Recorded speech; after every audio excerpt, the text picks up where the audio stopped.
গুই সাপ জাতীয় একটা প্রাণীর কথা সহিহ বুখারীতে এসেছে, যেটা আমাদের বাংলাদেশে অনেক এলাকায় সান্ডা বলে থাকে। তো এই গুই সাপ জাতীয় প্রাণী খাওয়া কিন্তু হারাম নয়।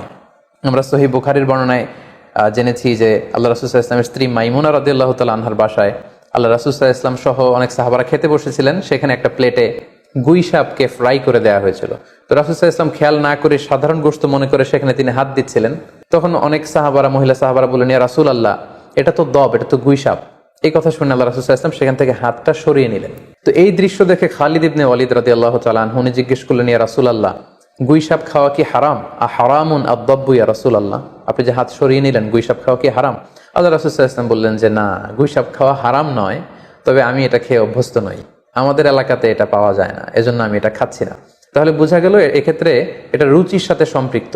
সো গুই সাপ হালাল বলে যে গুই সাপ আমাদেরকে খেতে হবে, সান্ডা আমাদেরকে খেতে হবে, এমন কোনো কথা নেই। আপনার যদি রুচিতে কুলায় আপনি খাবেন, আর রুচিতে যদি আপনার না আসে তাহলে আপনি খাবেন না।